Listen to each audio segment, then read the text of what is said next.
What's up, nuts and bolts, and welcome to the Motorcycle Vlogs. Today I'm going to be showing you the Bluetooth headset that I made and installed in excuse me, that built adventure helmet that I kind of went over, not really reviewed, but went over in my last video.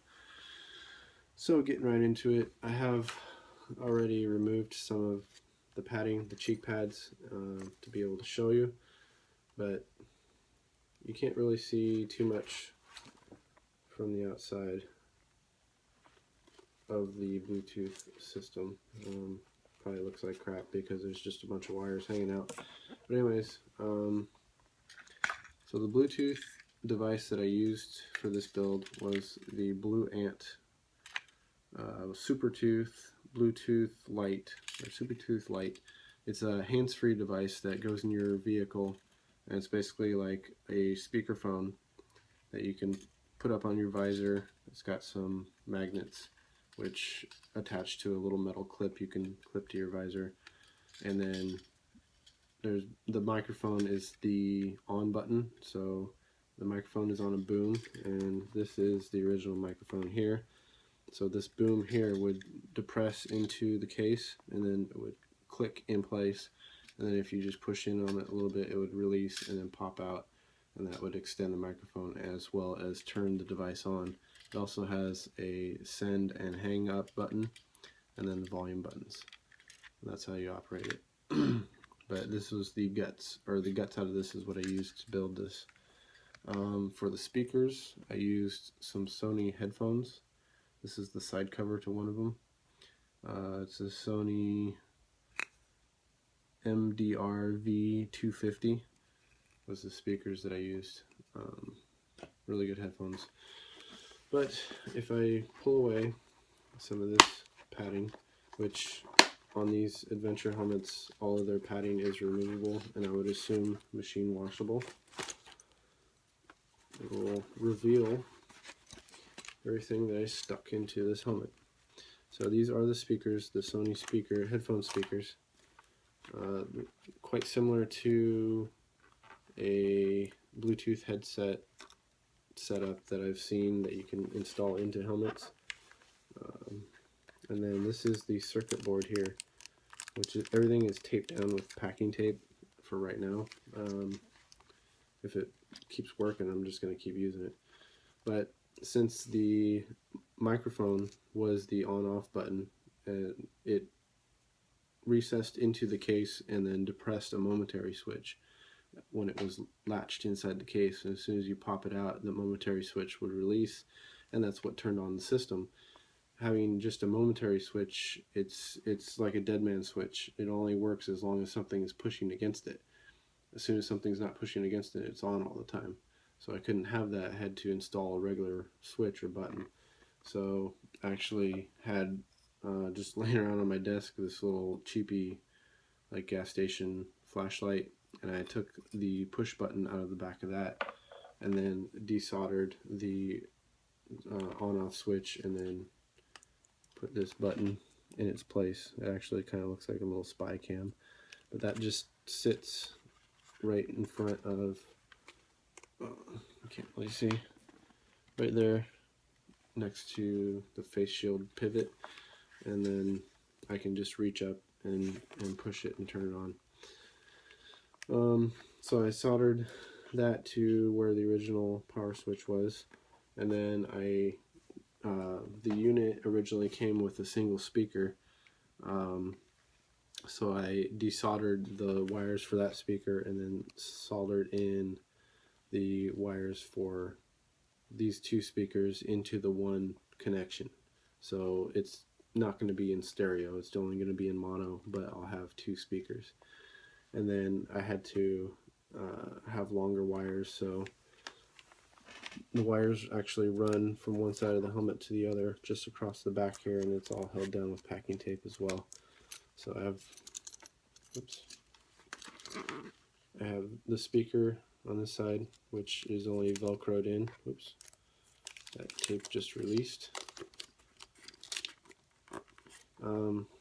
This speaker is connected over to this speaker, which both connect to the same point on the circuit board, as well as desoldering the power switch and the speakers.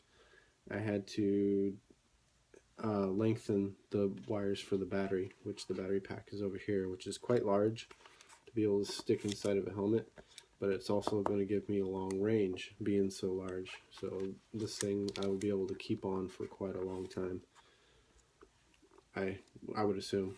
I think whenever I used the hands-free device in its original form, it lasted quite a long time.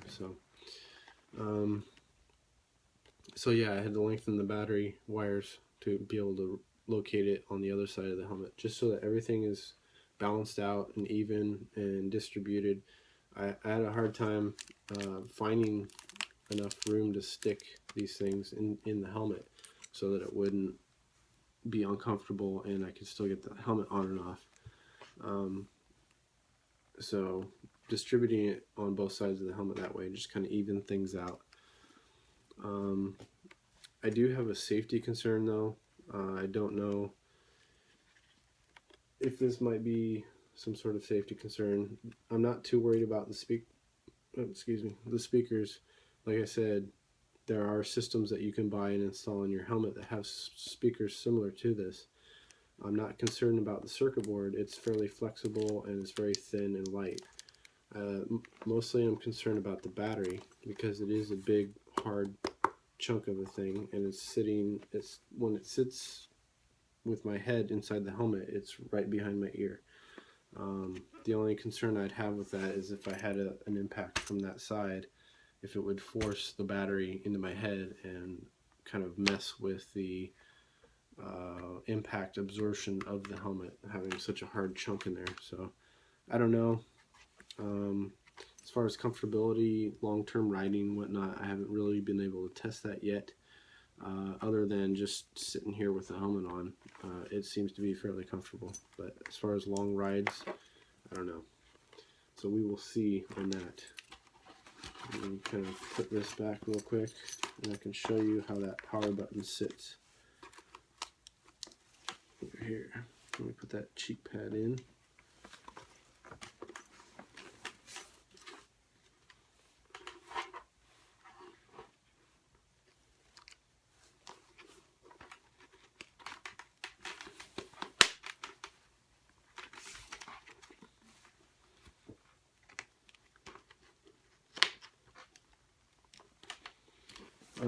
Also for motovlogging, I want to be able to use this headset to pick up my audio and record my voice on my phone, and then I can just link that with the video on my GoPro in post-editing. But I haven't been able to find a good iPhone app that will allow me to record Bluetooth.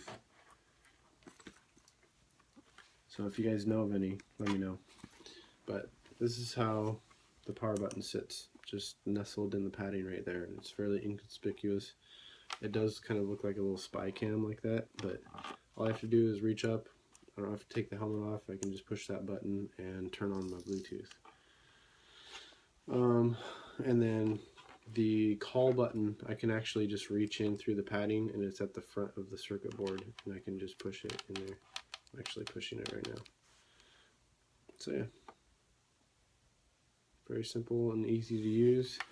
If you guys want any other detail, more detail, whatnot, feel free to ask questions. If you guys want a more detailed video, I didn't want to do a build video on it. There's plenty of videos out there on how to do soldering, wiring, stuff like that. So I didn't want to, I'm not an expert on that anyways, and I didn't want to reinvent the wheel.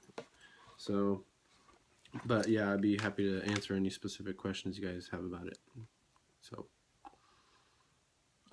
next videos will be back to the bike. Actually, already have done some filming. I just need to edit everything down and put it together and upload it. So stay tuned for that. Talk to you guys later. Bye.